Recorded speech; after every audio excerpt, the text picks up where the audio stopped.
definição do campo magnético, tá, é uma definição importante porque ela traduz a função do campo magnético, que é o de produzir interações magnéticas. Então, nós definimos assim: o campo magnético é uma região do espaço que possui a propriedade magnética. Propriedades magnéticas de quê? De orientar, por exemplo, a direção e o sentido de uma bússola. A orientação dessa bússola vai ser a orientação do vetor campo magnético. Ou seja, ela mostra uma interação desse campo gerado por um ímã com o caso da bússola aí. Tá? A questão do magnetismo é uma questão que transpassa o conceito básico do magnetismo. Por quê? Porque nós descobrimos que existem interações magnéticas com a eletricidade. E essa interação da eletricidade com o magnetismo faz surgir uma nova ciência que é o eletromagnetismo. Isso foi descoberto pela primeira vez a partir de uma experiência feita por um dinamarquês chamado Hans Christian Ørsted, lá no começo do século XIX. Na primeira metade do século XIX, Ørsted ele estava montando uma experiência que na época ele não queria nenhuma relação com o magnetismo, mas que ele acabou descobrindo isso. Ele havia montado um circuito elétrico bem simples, explicando na época uma novidade da ciência daquele momento da eletricidade, a descoberta da lei de Ohm. Qual é a descoberta da lei de Ohm mesmo? Uma relação entre tensão, resistência e corrente elétrica. Então ele montou um circuito simples. Era isso que Ørsted queria demonstrar para os alunos dele. Ele montou uma experiência didática que ele queria ilustrar uma novidade naquela época, que era a descoberta do efeito Joule produzido pela resistência elétrica, e queria que todos os alunos conhecessem esse novo efeito chamado efeito Joule. Ele montou um circuito onde tinha aqui um gerador, certo? Que produzia uma tensão, no caso uma pilha, por exemplo, um resistor que oferecia essa resistência à passagem da corrente e que produziria o efeito Joule quando a chave fosse ligada e pelo circuito passasse uma corrente elétrica. Era essa a ideia dele, montar um circuito simples, demonstrando a lei de Ohm no seu efeito Joule. Mas, por acaso, ele esqueceu uma bússola próxima ao circuito. Ele esqueceu uma bússola ali próximo, tanto quanto alguém pode esquecer uma caneta, por exemplo, certo? Uma coisa que aparentemente não tinha relação nenhuma com o fenômeno. Mas quando ele ligou a chave e a corrente elétrica passou pelo circuito, olha o que aconteceu com a bússola ali. Fica observando quando eu ligar a chave aqui. Ó. O que aconteceu com a bússola? Ela se moveu. E isso foi uma surpresa para o Ørsted. Ora, por quê? Porque para ele, magnetismo e eletricidade eram coisas completamente distintas, naturezas diferentes. Magnetismo era uma coisa e eletricidade era outra. Coisas distintas. Durante muito tempo pensado de forma diferente. No entanto, ao ligar a chave e perceber o movimento da bússola, isso despertou a curiosidade dele. A pergunta que ele fez, obviamente, foi: por que que a bússola se mexeu? Bom, vamos pensar como ele na época. O que move uma bússola? Ok? O que é capaz de movimentar uma bússola? Bom, na época dele, obviamente, a resposta que veio na cabeça dele: um campo magnético. Mas quem produz um campo magnético? Ora, como pensava na época, um ímã. Um ímã é capaz de movimentar uma bússola, certo? Através de um campo magnético. Um campo magnético orienta a direção e sentido de uma bússola. Mas quem produzia um campo magnético até então eram ímãs. E ele não havia colocado nenhum ímã ali por perto. Ele não colocou nenhum ímã aqui perto. A única coisa que ele fez foi ligar a chave do circuito. E aí, pelo circuito, passou uma corrente elétrica. E essa corrente elétrica, ao percorrer o resistor, produziu o efeito Joule. E o resistor iria esquentar. Era isso que ele queria demonstrar para os alunos dele, a priori. Mas, no entanto, ao perceber o movimento da bússola, ele percebeu que algo a mais estava acontecendo ali no experimento que não era esperado. Ou seja, algo tinha que movimentar aquela bússola. Mas a única coisa conhecida capaz de movimentar uma bússola era um campo magnético.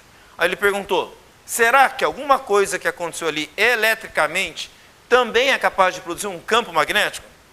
Bom, você pode pensar, pode ser o calor. Talvez o calor do resistor afetou a bússola. Será que o calor afetou a bússola? Vamos pensar o seguinte: isso é fácil de experimentar. Se eu pegar uma chama, tipo um fogo, certo? De um isqueiro ou qualquer coisa ali perto, e colocar perto da bússola, será que ela mexe? Isso é fácil testar, não é? Pega a bússola, coloca uma chama ali perto, o calor da chama deve chegar à bússola, não deve? E se chega até a bússola e o calor afeta a bússola, deve mexer. Uma experiência simples de ser feito e fácil de ser verificado. Não foi o caso. Não foi o que aconteceu. Não era o calor responsável por isso. A única coisa que veio depois à cabeça dele, se não é o calor, era o quê? A corrente elétrica. Talvez a corrente elétrica seria a causa disso. Tá? Deixa eu mostrar melhor a experiência dele aqui para vocês. Tá? Visualizando o experimento de cima e focando agora na corrente elétrica, vamos ver o que aconteceu. Aqui temos um símbolo do resistor, aqui é a pilha, a chave e aqui o fio, certo? Colocamos a bússola debaixo do fio ali. O que o Arcid fez? Ele ligou a chave. Ao ligar a chave, o que aconteceu com a bússola? Ela se mexeu. Quando passou o quê? Uma corrente elétrica. Bom, se eu pensasse que talvez fosse o calor do resistor que movesse a bússola, eu poderia pensar, se eu provocar um isolamento térmico, tipo colocando isso aqui dentro de uma caixa térmica, o calor não iria sair e a bússola não seria afetada, certo? Mas mesmo assim, a bússola foi afetada, mesmo que o calor daqui não chegasse aqui. Logo, então não era o calor. Se eu colocasse a chama de um fogo ali perto, também talvez afetaria. E não afetou. Então, testando outras hipóteses, a única coisa que restou para ele foi que a causa provável da bússola ter mexido seria a corrente elétrica. Mas corrente elétrica, criando campo magnético é uma grandeza vetorial, que tem direção e sentido. Se a causa é a corrente elétrica, e a corrente elétrica cria um campo magnético ao redor dela, então segue-se que se eu inverter a corrente, o que deve acontecer com o campo? Também deve inverter. Porque eu posso testar essa hipótese dessa forma. Eu tenho uma corrente elétrica, a bússola aqui virada, por exemplo, para a esquerda. Se eu inverter a corrente, o que deve acontecer com a bússola? Virar para a direita. É só testar isso. Como é que eu posso inverter a corrente elétrica? Como é que eu posso inverter o sentido da corrente aqui? Inverte quem? O gerador, certo? Então eu vou desligar. Bom, primeiro teste. Desligando a corrente, a bússola deve voltar ao seu normal. E foi o que aconteceu. Certo? Em seguida, o que ele fez? Ele foi ali na pilha e inverteu a pilha. Coisa simples, certo? Ao inverter a pilha, o que vai acontecer com a corrente elétrica? Vai inverter. Foi lá e ligou a chave de novo. Olha o que aconteceu com a bússola. Ela inverteu o sentido. Ora, então se eu inverto a corrente e eu inverto a bússola, então qual é a causa do campo magnético que influencia a bússola? A corrente elétrica. Então, com uma hipótese testável, ele pôde testar e o resultado foi confirmado, que a bússola invertiu o sentido quando invertia-se a corrente elétrica.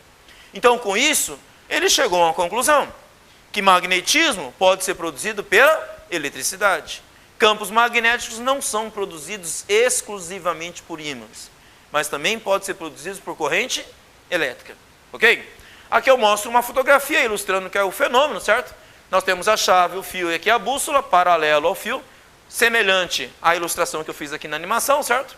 E agora a chave fechada e a bússola mudando de direção. Ou seja, afetada pelo campo magnético da corrente elétrica. Tá?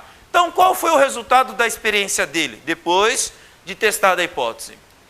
A passagem de uma corrente elétrica por um fio criava ao seu redor o que, então? Um campo magnético, num plano perpendicular. Por que perpendicular? Vamos olhar lá. A tendência da bússola era ficar perpendicularmente ao quem? Ao fio. Então significa que o campo magnético ele está perpendicular ao fio. Tá? Então o resultado foi, a passagem de uma corrente elétrica por um fio cria ao seu redor um campo magnético perpendicular. E que o campo magnético depende de quem? Do sentido da corrente, já que a causa é a corrente. Se eu inverto a corrente, o que acontece com o campo? Também inverte. Ok? Mas uma boa forma de você verificar isso melhor é modificar a experiência agora. Oersted, ao invés de ficar preocupado agora com a lei de Ohm e demonstrar o efeito Joule da resistência, ele modificou o experimento dele, fazendo com que um fio agora atravessasse uma mesa, por exemplo, um furo de uma mesa. Imagine uma tábua horizontal onde eu faço um furo nessa tábua. E eu pego o fio e atravesso esse furo, certo? Por que ele fez essa modificação? Porque agora o interesse dele não era mais a resistência elétrica, mas sim um campo magnético ao redor do fio. E aí o que ele fez? Ele colocou várias bússolas em torno do fio, certo? Para verificar como é que elas se comportavam em torno do fio. Olha essa cena aqui, ó, que acontece quando passa corrente elétrica num fio. Olhem as bússolas. Essa parte mais escurecida aqui é o norte da bússola. Olha o norte dela aqui, o norte dela aqui, o norte dela aqui, o norte dela aqui, o norte dela aqui. Ó. Elas não parecem orientadas? Parece ou não parece? Ou elas estão desorganizadas, bagunçadas? Não, porque se eu passar uma linha ligando cada uma dessas bússolas, que linha que eu tenho aqui? Um círculo. O que esse círculo mostra para nós? Uma linha do campo magnético, por onde o campo magnético está passando. Em que trajetória? Circular. Então, as bússolas representam os vetores campos magnéticos em vários pontos, indicando a direção e o sentido do campo. Que está fazendo o que ao redor do fio? Está girando numa trajetória circular e perpendicular ao fio. Ok? Então, a partir disso, Oersted e outros que vieram depois, que leram o trabalho dele, acabaram criando uma regra conhecida como o nome da regra da mão direita, já que a corrente elétrica e o campo estão relacionados entre si. Essa relação depende do sentido de ambos. Logo, a regra da mão direita vem para simplificar e facilitar essa identificação. A regra é assim: o polegar, que a gente vai usar da mão direita, vai representar o sentido da corrente. Então, a ponta do polegar é para onde aponta a corrente elétrica. Os outros dedos, formando aqui um ângulo de 90 graus com o polegar, vai representar o sentido do campo magnético quando você fechar esses dedos em torno do polegar. Tá? Então, aplicando a regra da mão direita, estica o polegar assim, ó, no sentido positivo, tá vendo? Certo? Tá? Aí você faz esses dedos fecharem em torno do polegar. Esse é o sentido do campo magnético. Por exemplo, nesse caso aqui, a corrente elétrica está apontando para cima. Então, o meu polegar aqui, ó, para cima, tá vendo? Girando em torno do polegar, meus dedos giram em que sentido? Que sentido de rotação aqui? Anti-horário. Olha lá, olha a bússola lá, girando no sentido anti-horário. Então, nesse caso, a corrente elétrica está indo para cima. O que aconteceria se eu invertesse a corrente e fosse para baixo? É só inverter o polegar. Bota para baixo agora aqui, ó. Olha os outros dedos girando em torno do polegar aqui, ó. Que sentido está girando agora aqui? Sentido horário. Aí as bússolas se inverteriam, tá? Deixa eu mostrar isso para vocês nessa animação aqui, ó. Nessa animação, eu tenho uma modificação daquela experiência original de Ohm, certo? Que era demonstrar a resistência elétrica e o efeito Joule, né? Agora modificado para atender a expectativa de Oersted, que era entender melhor o campo magnético. Ele pegou o fio, atravessou a mesa e colocou várias bússolas em torno do fio agora. Aí o que ele fez? Ele fez a corrente elétrica passar pelo fio. Por exemplo, ele fez a corrente elétrica subir. Veja o que acontece com cada uma das bússolas. Originalmente, olha essa bússola, essa e essa aqui. Todas elas estão apontando na mesma direção e sentido. Nesse momento, orientadas pelo campo magnético da Terra, certo? Ok? Como se estivesse apontando todos eles para onde? Para o norte geográfico, certo? Ou na direção do norte geográfico. Mas aí eu faço a corrente elétrica subir. Veja o que acontece com elas ali, ó. Fazendo a corrente elétrica subir no fio ali, ó. Repararam que as bússolas se mexeram? Essa aqui continua apontando para frente. Essa aqui passou lá do outro lado do fio, apontando para a esquerda. Essa aqui apontando para trás. E essa apontando para onde? Para a direita. Vamos usar a regra da mão direita? Polegar para onde? Para cima, olha lá, esse meu dedo aqui, ó, apontando para frente, lá atrás, apontando para onde? Para a esquerda, aqui do lado esquerdo, apontando para onde? Para trás, e aqui na frente, apontando para onde? Para a direita. Ou seja, está girando no sentido anti-horário. Se eu inverter o sentido da corrente, olha lá, invertendo o sentido da corrente. Veja o que acontece com as bússolas. Elas invertem o sentido, certo? Inverteram em relação ao anterior. Então significa agora que o campo magnético está girando em qual sentido? Horário. E aí nós temos uma aplicação então da regra da mão direita. Olha lá a regra da mão direita. Polegar apontando para cima, que é o sentido da corrente, e os outros dedos girando em torno do polegar, como se estivesse abraçando o fio, sentido do campo magnético. Aqui a regra da mão direita com o polegar invertido.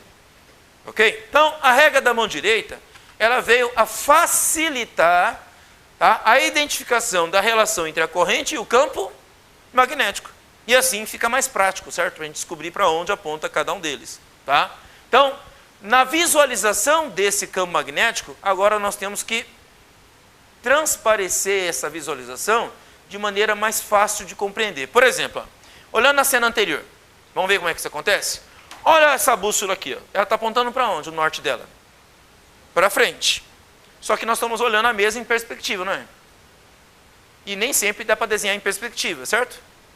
Olha essa bússola aqui, está apontando para onde? Para trás. A gente consegue identificar isso porque a visão aqui da imagem está em perspectiva. Essa aqui é fácil, está apontando para a direita, essa aqui está apontando para onde? Mas como é que eu desenho um vetor apontando para frente, se não for em perspectiva? Como é que eu desenho um vetor apontando para trás, se não for em perspectiva? Para a direita, para a esquerda é fácil. Um vetor para a direita, um vetor para a esquerda. E para frente, como é que eu desenho isso? A física inventou uma maneira de representar isso, certo? A maneira é assim, ó. Olha esse vetor aqui, por exemplo. Ele está sendo apontado para onde?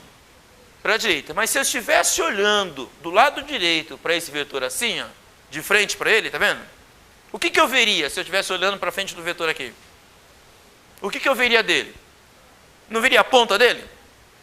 Então, a maneira da gente representar um vetor visto de frente, onde nós vemos a ponta dele, a física adota esse símbolo aqui, ó. Olha esse símbolo aqui, ó. Um círculo com um ponto no meio, certo? Esse pontinho representa a ponta do vetor. Então, toda vez que eu desenhar para vocês um vetor desta forma aqui, ou você ver um desenho representado dessa forma, significa que o vetor está apontando na sua direção, para você, certo? Tá? Se eu olhar um vetor por trás agora, ok? Eu não posso usar o mesmo símbolo, senão vai confundir, certo? A gente faz um símbolo diferente. A gente desenha um círculo com um X no meio. Esse X é como se fosse uma flecha. Sabe aquela flecha tirada em arco e flecha? Ela não tem uma parte de trás que é a pena, que ajuda a estabilizar a direção de uma flecha? Então, se eu estivesse olhando uma flecha por trás, eu veria as penas, certo? Então, essas penas estão em formato de X. Então, a gente diz que um vetor, visto por trás, representado por esse X, ok? E visto de frente, nós vemos a ponta dele representado por aquele ponto. Então, quando a gente olha um vetor desse jeito, significa que ele está indo para frente. E nós estamos vendo a parte de trás dele. Se nós olhamos o vetor dessa forma, ele está vindo para nós, na nossa direção. Então, a gente vê a ponta. A gente também diz que esse vetor está entrando no plano da tela e aquele está saindo do plano da tela. Está claro a vocês? É uma maneira que nós temos de representar um vetor de forma tridimensionalmente. Para a direita, para a esquerda, para cima, para baixo, para trás e para frente. Tá? E com isso, nós podemos agora representar o vetor campo magnético em qualquer direção, em qualquer sentido no espaço ao redor de um fio. Tá? Então a regra da mão direita fica assim. Finalizando. O polegar representando o sentido de quem? Da corrente elétrica. E os outros dedos ao redor do fio representando o sentido do campo magnético. Certo? De como ele atua em torno do fio. Tá? E aí, a regra da mão direita facilita, então, a identificação do campo magnético.